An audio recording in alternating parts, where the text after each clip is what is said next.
my name is Ivoma Opereke. I'm the founder of Ivoma.com, the place that spotlights African business stories. Thank you so much for tuning in to the Yali interview series I did. I interviewed African entrepreneurs that are based in the continent of Africa, and I interviewed them when they're in Austin, Texas. Stay tuned. Enjoy!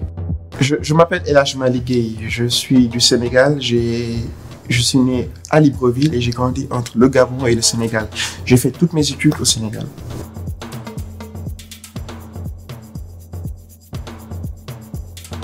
J'ai décidé de postuler pour le programme Yali parce qu'il était important pour moi de développer mes compétences en business et entrepreneuriat, mais aussi en leadership. Cela, ajouté à mon background technique, pourrait m'aider vraiment à mieux gérer le business que je lis dans ce moment. Mais aussi, ajouter à cela, il n'y a pas de place comme les États-Unis actuellement en termes de technologie et en termes de business. Donc c'est toujours intéressant de venir voir un peu ce qui se passe ici et l'appliquer au continent en Afrique.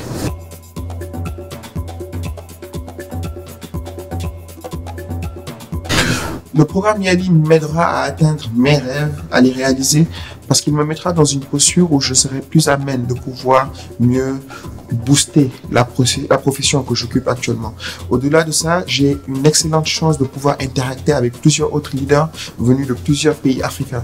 Nous avons pour la plupart les mêmes problématiques, mais probablement la manière dont ils ont été pris en charge diffère un peu. Et ça aussi, c'est vraiment très intéressant.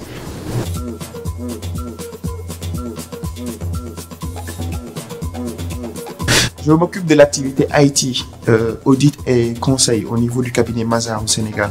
Au-delà de mes activités chez Mazars, je suis aujourd'hui très actif dans le domaine éducationnel du Sénégal. Aujourd'hui, je suis professeur dans les IT et business schools en tant que professeur dans le domaine des systèmes d'information. J'essaye d'enseigner et de partager cette passion que j'ai avec mes étudiants. J'essaie d'enseigner sur la base de mon expérience et sur la base de faits réels, dans l'objectif surtout d'essayer de les inspirer et d'inspirer toute autre personne avec qui j'ai la chance de pouvoir interacter.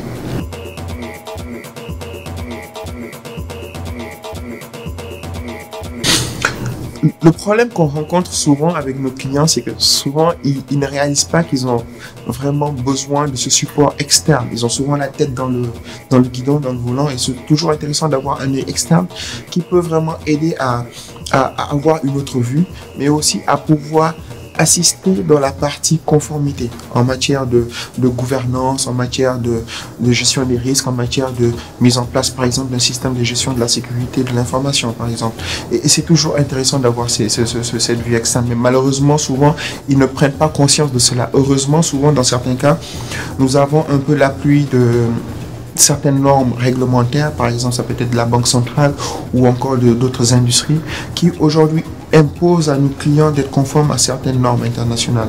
Et là aussi, c'est là où nous pouvons intervenir pour les aider justement à être conformes. Voilà.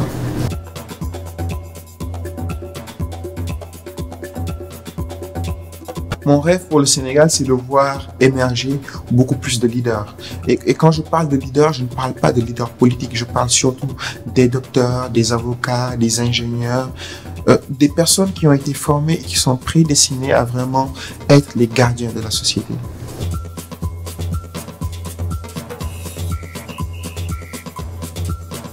Une dernière chose que j'aimerais rajouter, c'est un message destiné à la jeunesse du continent africain, en particulier du Sénégal. Nous devons être beaucoup plus confident. Nous devons croire en nous. Et cela passera ensuite par le fait de saisir chaque opportunité qui se présentera à nous, afin de pouvoir vraiment améliorer ou bien mettre en place un changement pour les générations futures. Et justement, il s'agit là de tout un héritage que nous serons prêts à laisser aux générations qui vont venir.